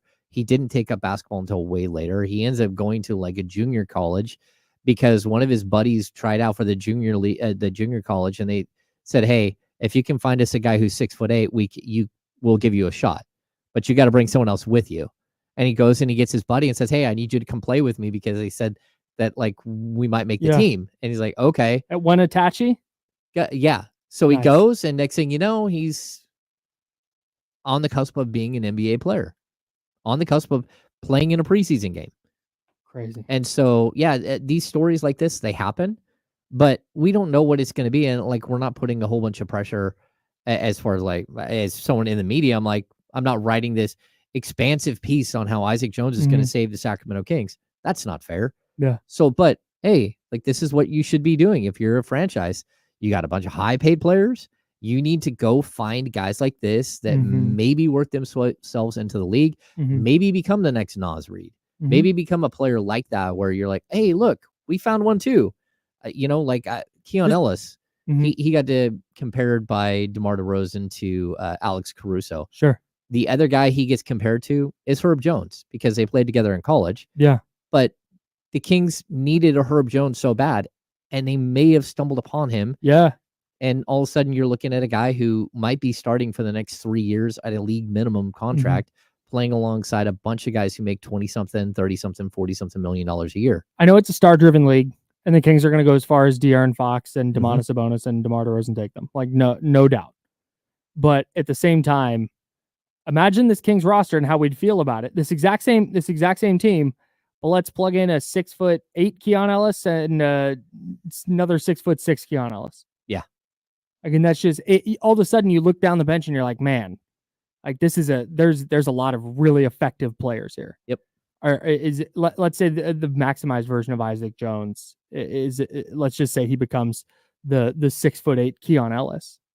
It's like all of a sudden you look down and you're going, man, he can play some 4, might be able to sneak some small ball 5 minutes in. He's going to knock down a three, and you just feel so much better about all the different things you can do with their lineups. And that's kind of what we talked about going into this offseason was, can you find that player? Yeah. And that's why this preseason game tonight, the DeMar DeRozan stuff is super exciting. And what do the starters look like? Obviously, everybody will be dialed into that. Yep. But man, if you go get a couple of good preseason performances, now it can't be one game. You got to be good through the whole preseason. But if one of those guys, whether it's Terry Taylor, Isaiah Crawford, or Isaac Jones, turns into this could be a regular rotation player, you start to feel a lot better. No, certainly different. I totally agree. And I would add this too. The Kings with DeMar DeRozan look, and with Malik Monk back, and with De'Aaron Fox maximized at who he is, and Domantas Sabonis, and with the player that Keegan Murray is becoming, they can all of a sudden look at a Keon Ellis with different eyes. Yeah. And they now look at Kevin Huerter maybe with different eyes as well. Yeah, good point. Like there's a point where a Keon Ellis can fit in this system, but the other four guys have to be good enough for that, right? And the same thing could go for an Isaac Jones. Like there could come a moment where the Kings no longer need a all-around guy like Trey Lyles, and Trey Lyles on a 1 year, $8 million contract for this year. And you can see a world in which maybe one of these other guys can do what he does, but do it differently. Like be able to be a 3-and-D stretch 4. And that's sort of who Trey Lyles is. But Trey Lyles is also like a more well-rounded NBA player, right? Yeah. And I'm not saying, hey, get rid of Trey Lyles. What I'm saying is that like there comes a point where you can't afford an $8 million player when you have a $2 million player that can do some of the same things. Yeah. When you have a De'Aaron Fox that all of a sudden making $60 million a year. Yeah, it's just team building. It's the reality of the way the cap rules work. Exactly. But also it's a reality if the other players around them, they have to be good enough to do it. Yeah. Like I would even make the argument the last 3 years, the Kings have tried so many different players that are, whether it's KZ Okpala or who was the veteran that they had that was before KZ Okpala that was KZ Okpala, Mo Harkless, or even last year, Kessler Edwards. Like those guys. Jakar Sampson, obviously. Yeah. So, but the key is that those players struggle partially because there are limitations as players, but also because the players around them aren't good enough to support what they bring to the table. Yeah, it puts too much on their plate. Yeah, so you're hoping that your team can get good enough where, a Jalen McDaniels can play solid minutes because 4 other guys around him can drop 30 at any moment. Yeah. And that's again, it's how good teams are able to use players like this, where bad teams, you get a couple of these guys that, a Keon Ellis, and maybe they don't ever get on the court in a real situation when the team is worse, because you need more from them because the team's not good enough. You need him to score 14 points a game, or we're toast. Right. It's like the fact is the Kings can afford to have a guy averaging 7 or 8 points a game at their starting shooting guard spot this year. There's a diminishing returns aspect to it. If you need Keon Ellis to be your starting point guard and he's going to play 38 minutes a night, he's going to be a lot worse player than the Keon Ellis who's a starting shooting guard alongside De'Aaron Fox and DeMar DeRozan and Keegan Murray and Domantas Sabonis. Yeah. Like the role's just different. Yeah. And I think for a long time, the Kings have had a lot of players miscast because they aren't good enough. And because 1,000%, or because 1,000%. they're too young or whatever it might be, they have holes in their roster because, again, as a whole, they're not good enough. Like they might have individual players that are good enough, but until you get enough of those really good players, it's really tough for the other guys to find their roles. The Chatty House holding your feet to the fire. Why do you hate Trey Lyles? I love Trey Lyles. Trey Lyles is my guy. Yeah, but I mean, everyone has to. It is that your point is well taken. That sometimes as your roster gets more expensive, you have to start trimming on the margins. Well, yeah, and sometimes as your roster gets better, you need a different type of player than what you currently need, or what you needed last year, or what you needed the year before. And again, I think Trey Lyles is like a very, very high level rotational NBA player. Really good player. Yeah. Yep, for sure. Okay, we'll keep talking preseason. Got a couple NFL things. But we got more preseason stuff to get to. And the handoff. I believe it's a Kenny Caraway day. Casey will be in here in about 20 minutes on the Insiders on ESPN 1320, Sacramento Sports Leader.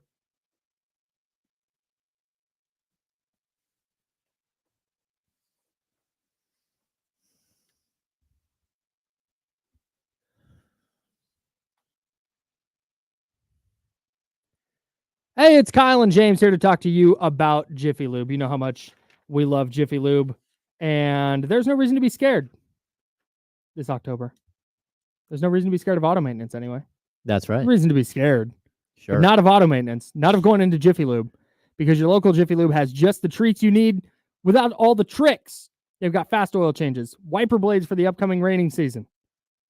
They can get you fixed. Tires, brakes. You need all that done before the rain comes. And we know it's coming. It's below 90 today. It's hoodie weather. Kyle, I switched to sweaters a couple of weeks ago, and I'm here for it. I don't care if it's I don't care if it's 100 degrees. It's still cold inside here, and that means that the rainy season's coming. Go and all of your cars. Check your kid's car. Make sure that they have that their tires don't need rotated. Make sure that they don't need new windshield wiper blades.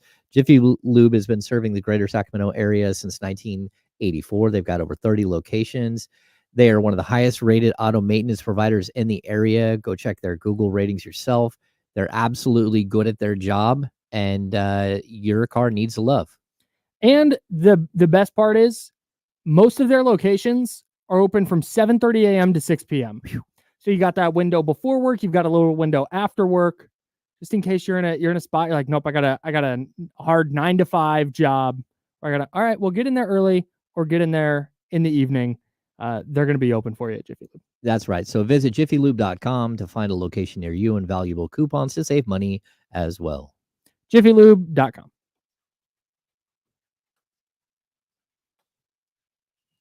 We did it, everyone. Another perfect read. Yes.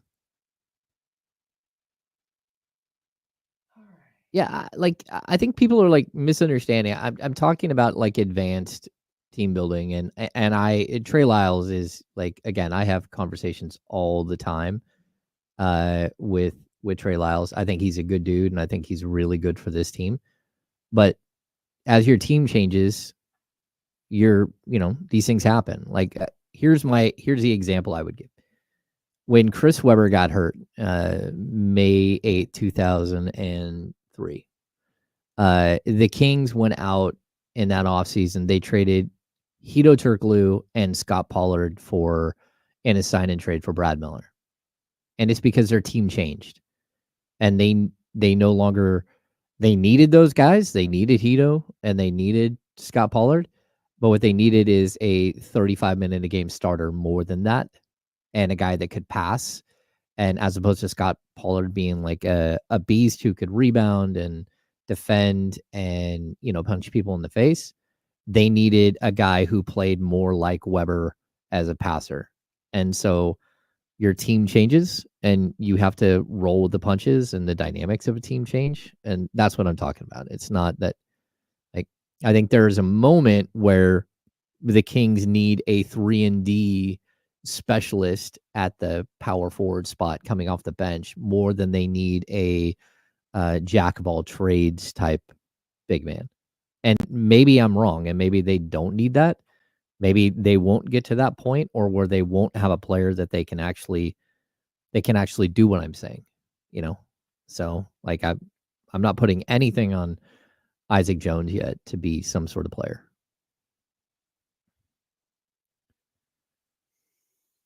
So you got like 2.5 minutes.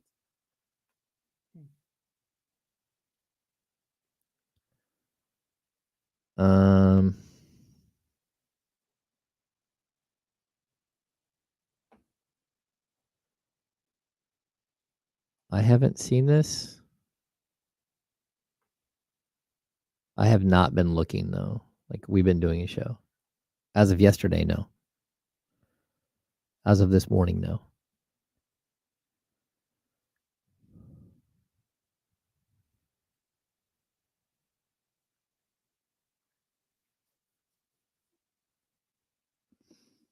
Not saying anything.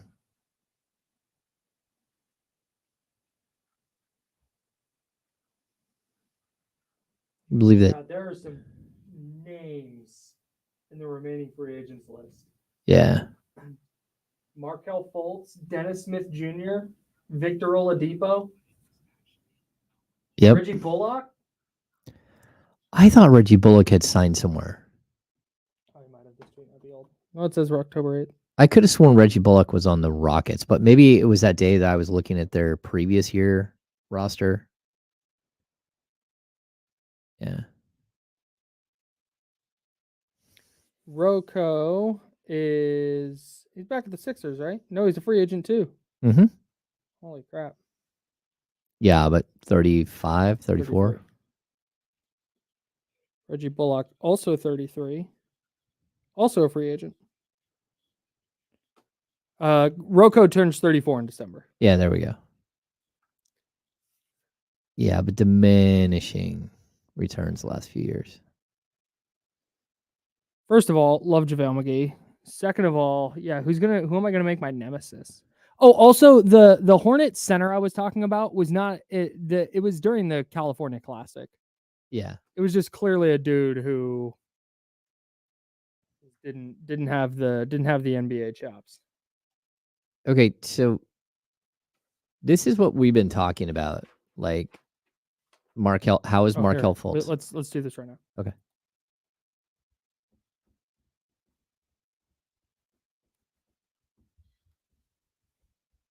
Now, back to the Insiders with James Ham and Kyle Madsen, brought to you by Jiffy Lube on ESPN 1320. Kings basketball back tonight. Check it out on ESPN at 7:30 as the Kings host the Golden State Warriors at Golden One Center. If you're going out there, hit us up on the Elk Grove Kia Talk line, 916-909-1320, 916-909-1320. Markel Fultz came up during the break, and you were going to say something as we were coming back. What were you going to say? Yeah, I mean, like, this is what we're talking about here. Like, Markel Fultz was the number 1 pick in the 2017 NBA draft, right? Lonzo Ball went 2, Jason Tatum went 3, Josh Jackson went number 4, and De'Aaron Fox went 5, right? He's currently not on a roster. He's 26 years old, but it's kind of what we're talking about. There's a point where a player isn't good enough as a player that he is, the mold of the player that he is, and he has no way to become the player that he needs to be to stay in the league. And so what I mean by that is, like, last year for the Orlando Magic, first of all, Markel Fultz has never been able to stay on the court. He's played 234 games as a pro. And you can look at De'Aaron Fox, but he's at 500 games. How many did Markel Fultz play last year? Last year he played 43 games, including 18 starts. He averaged 7.8 points. He shot 22.2% from 3. Like, the idea of Markel Fultz, like, realized is probably D'Angelo Russell. But the fact is, he's never been that good, and he's never found his way to be that player. And the problem that he has is that he can't really be Jordan McLaughlin. You know, Jordan McLaughlin comes in, shoots 45% from 3, and plays defense and knows his role. Yeah. And so for a team like Sacramento, there's a lot more value in having Jordan McLaughlin than having a player like Markel Fultz. And if I'm out on the blacktop and I'm picking a team, I might choose to have, you know, Markel Fultz on my team way before I would have Jordan McLaughlin on my team, because he's a bucket and all these things, right? But the fact is, at the NBA level, a number 1 pick who busts and who's trying to still be that player who he was drafted as, he doesn't nearly have the value as a guy who understands his role, as a guy like Keon Ellis, who walks in and says, I will play defense and I will hit open threes and I'm not going to do anything stupid. That's it. And so, like, it's tough for a guy like Markel because, again, he's only 26 years old, but it's the reality of the game, man. Like, how many players are out of the NBA within their first 3 or 4 years because they never figure out how to be a role player when they're no longer going to be a star level player. Sure. So, and what I don't know. It's not, I don't want this to come across like somebody was in the, like, people were clamoring for Markel Fultz. No, but That's the exact type of Markelle Fultz, Robert Covington, and Reggie Bullock were the three players that just kind of randomly came up. Jay Crowder also came up. The common theme with all these players is we talk about team building. Mm-hmm. None of those dudes are changing are dramatically altering the trajectory of the season for the Kings. He's not at this point. Could they help a little? Like, yeah, for sure. Jay Crowder, 100% easy to see the way he fits. Mm-hmm. Robert Covington, easy to see the way he fits. But like, it's not. I'm not on pins and needles going, man, if they don't sign one of these guys, oh. No, it's just they're just there. They're free agents. No, they are, and I don't know. They were hot ticket items. They would have already been signed somewhere, and maybe they're waiting for the right situation. Sure, maybe they're waiting for some of the more adult guys here, some of the gray hairs. Maybe they're looking at like, hey, let's get 20, 25 games into the season, and I can be a player who's ready to play and can step in and help a team. Sure, I'm going to work. I'm going to save my body and not like go out and get beat up. But I know that I'll have a defined role. That's the problem, though. Like, again, you don't take the number 1 overall pick and a guy like Markelle Fultz and try to turn him into something that he's not down the road. Like I've always talked about, the Dante Green is always the example. Everyone loved Dante Green. They thought Dante Green could average 20 a game. The problem is that if Dante Green can't average 20 a game, the idea was, oh, well, we'll just make him into like a long 3-and-D stretch 4. Nope. And it's like, hey, that's never going to be who he is. Nope. And so like this idea that you can convert players into something different, it's just not realistic. Sometimes you can do that. Yeah. Sometimes for sure. There are players, I know I bring this up every single time we talk about it, but I'm going to do it again. Austin Rivers talks about this all the time on his podcast. Know your role, change your life. Yep. That's what he always says. And he went through that. Like the Austin Rivers that got, what was he, 8th overall? 10 overall? I believe. Who was a top 10 pick in the draft because of what he did as a scorer. By the end of his career was, okay, he's going to shoot threes a little bit, but he's just going to play his ass off on defense. But that's what he had to do to stick in the league. And so it can happen, but to your point, it's not like you can just say, hey, well, so we're going to take a flyer on this guy as a potential 3-and-D wing, but if not, we're going to play him with a small ball 5 and everything will be good, or whatever it is. Yeah. So no, I think that's just not a realistic way to go about it. It's truly the value of Keon Ellis. It's going out and finding a guy who this is exactly who he's always been. You're not asking him to do more. You're not asking him to do less. You're asking him to play defense, be a good teammate, hit open shots. Yes. Get better as a 3-point shooter. We'll help you with that. We want you to get stronger as a player so you can hold up against bigger guards, all that stuff. But don't lose who you are. Be who you are, because what you are is so valuable. I don't mean to jump away from this, but you said something that caught my ear there. Is the Kings being undersized a problem this year? No, because I don't think Keon Ellis is undersized. But I mean, you're talking about Keon Ellis bulking up to hang with bigger guards. We've got Keegan Murray bulking up, and can he guard 4s? Can DeMar DeRozan guard 4s? And you got Mike Brown talking about his old man strength. I just that feels like it's come up a lot recently.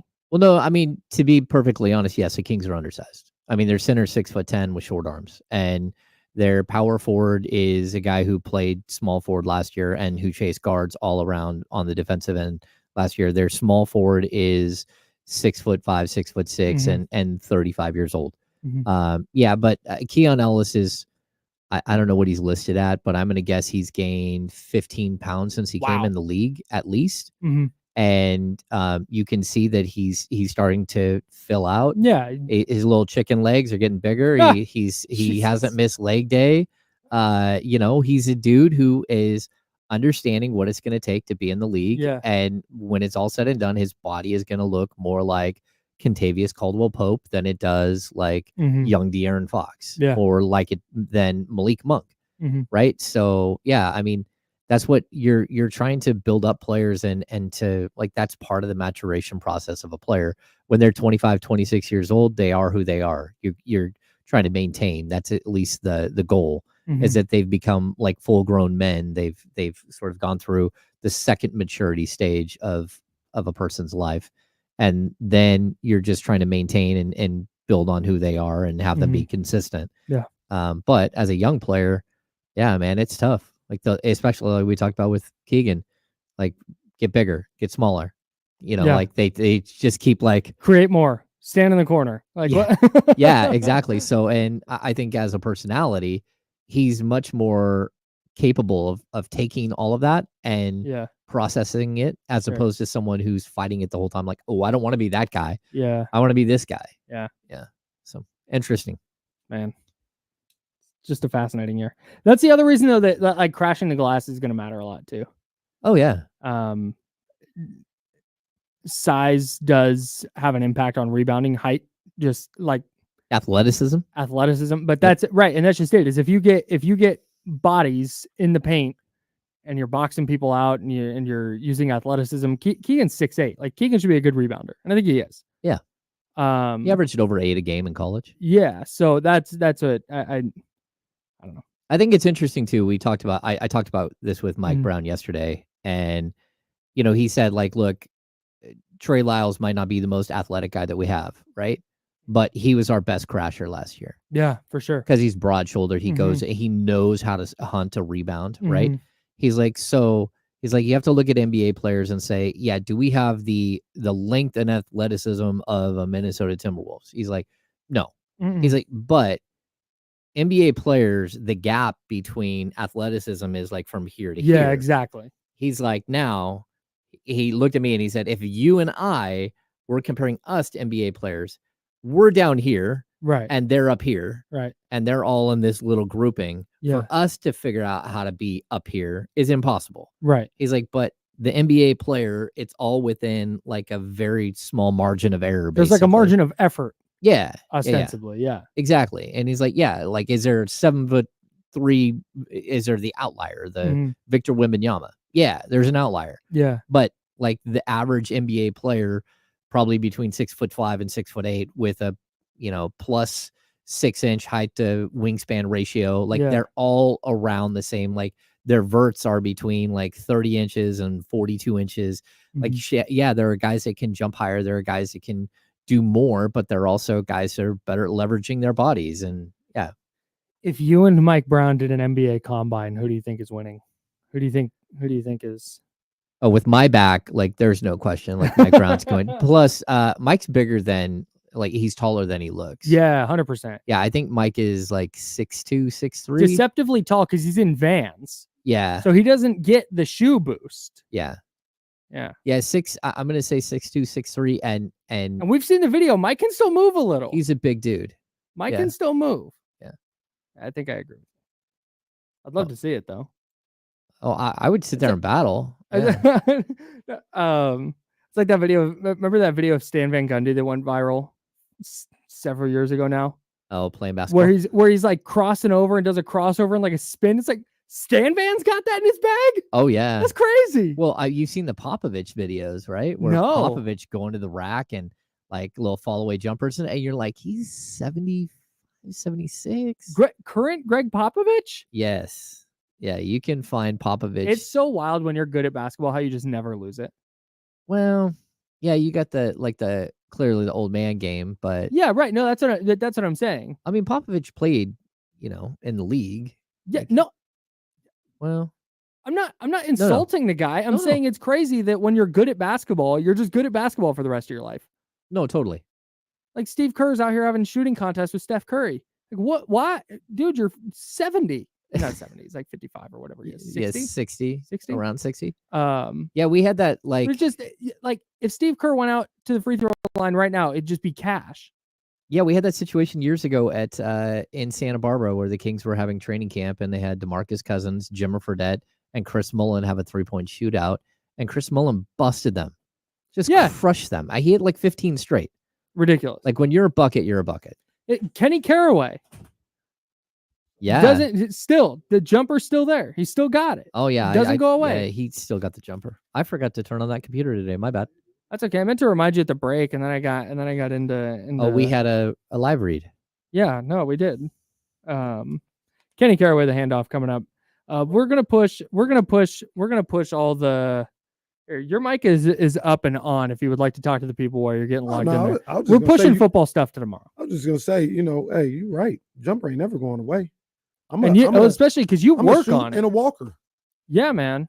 I knew you could play, right? Because you can tell, like there are people who talk about how they can play, and then there are people, if you played even in college, like a little bit, like you can play. Oh yeah, you're going to be the best at any gym you walk into.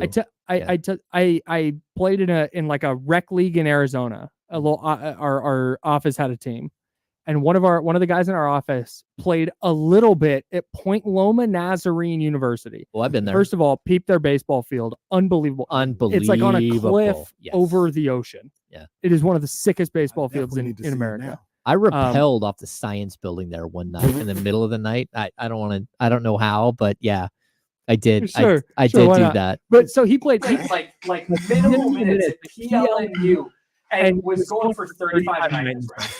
Right. So like I know Kenny played in college. So it's like no, Kenny can hoop. When we went out to field day and afterwards you were shooting around. It was just like I already knew, like I had no doubt in my mind that you. I bet if you shot 30 shots while I was standing there, I bet you hit 28 of them. Yeah, that's just a bucket. Yeah, that's just how it. Man, I knew you could how shoot. it should be. So you know the flip side. RIP flip side. Flip side, like I'm really good, right? I'm really good at basketball. Yes. The flip side to that is the way I look at NBA players. They are unbelievably good at basketball. Like I'm really good. I'm like, yo, I'm good. I can hoop.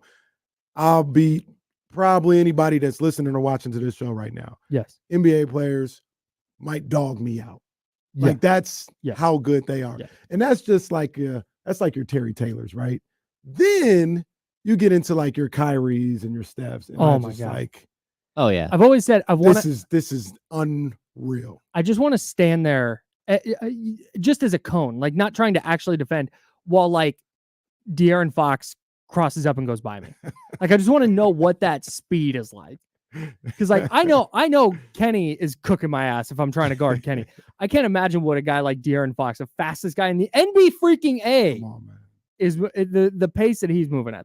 And that's why I'm like it's just a pet peeve of mine. Like I know it's not a big deal. Yeah. I think you clarify it whenever you say something. You're like, this guy sucks. He's like in the NBA terms, not in real life. Right. But it's like, nah, like think of the worst player you can think of, right? They're so good at basketball. They're so good. I saw this one video, and it's out there. You can YouTube it, and it's not like just him, but there was like Dwight Howard after a game one time was getting shots up and was shooting threes and shot like 12 in a row and didn't miss. Yeah.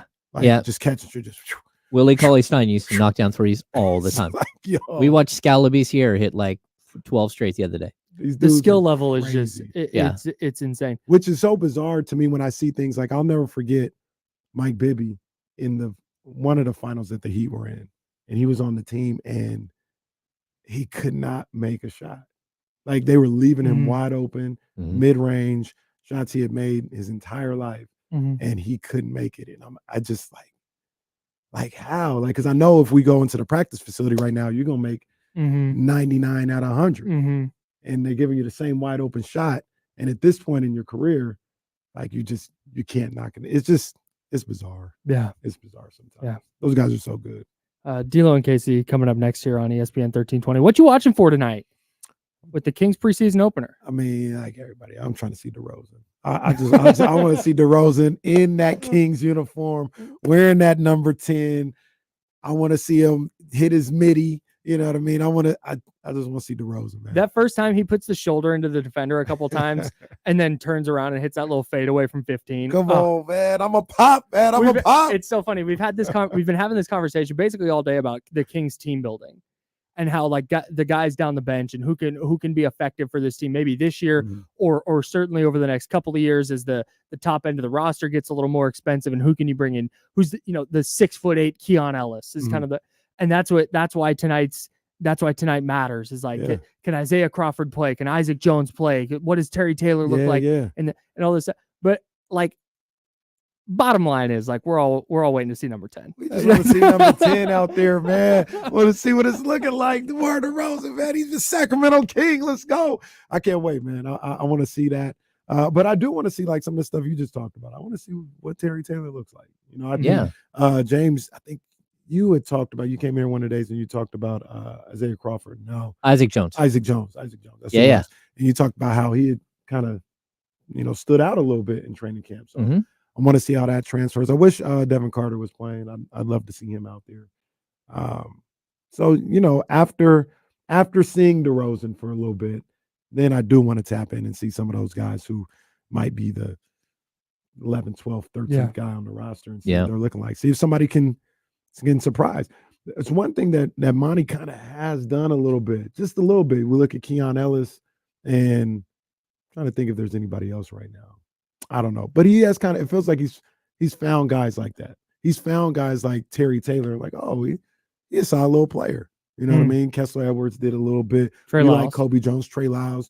We like Kobe Jones, last year. So I wonder if one of those guys. We still like Kobe Jones. We do. Well, Kobe got to step his game up, though. Yeah, he does. Kobe got to step his game up. We're confident. We're confident here at the Kobe Jones fan club. Before we get out of here, I got to ask you about your Padres. That's just big time. It's not. I was saying this earlier. I love the Giants-Dodgers rivalry very much. Yes. Because like the genuine joy that Giants fans are getting right now out of this, because the Dodgers aren't just losing. They're not just, hey, they lost 10-2, they lost 6-5. Hey, what are you going to do? Another Dodgers postseason choke job. They're sending videos to the league. You got Dave Roberts talking about there was intent. It's unsettling. You've got Max Muncy last night saying like, oh yeah, they get under our skin. The Dodgers. It's so ridiculous. They're worried about everything but winning the game. That's it. They're worried about everything but beating the Padres. Yep. Padres got their number. Padres you can tell they're in their head. Got their mind, everything. And it's crazy because the Padres are in a NL West team. I'm not crazy about the NL West teams, but I like the Padres. And I like Fernando Tatis. Yo. I got a take later on in the show. I'll ask you guys real quick. You can stew on it. We got 30 seconds. Tatis is putting his name back up there as one of the superstars. Yes. And maybe the superstar in the game. I know what Ohtani did and everything. Tatis got the flair. He's got the charisma. Yeah. Tatis may be the guy in baseball like he was 2 years ago. Might be. Did you see Ken Rosenthal called him a dancing peacock? And then after the game, he put on his Instagram story. Yeah, they didn't let Ken in the locker room. They said, man, that's so good. They should have let us in the locker room. Don't do that. D'Lo and KC coming up next. I'm sure. KC and friends today. Well, it's D'Lo and KC. KC and friends today. D'Lo not in the building today. Oh, yeah, he's a little under the weather, but he promised us he wouldn't die if he wasn't on air. So he's still alive. Everybody. Oh, thank God. Okay, well, KC and friends talking to him. I'm sure a lot of Kings. A lot of Kings. Can't wait. A lot of Kings. All right, that's coming up next on ESPN 1320 at Sacramento Sports Leader. James and I done for today. We'll be back tomorrow at 10 a.m. Until then, drink water, be nice, people. Bye. See you, Chatty House. Appreciate y'all. Enjoy the game tonight. See you. Thanks, everybody.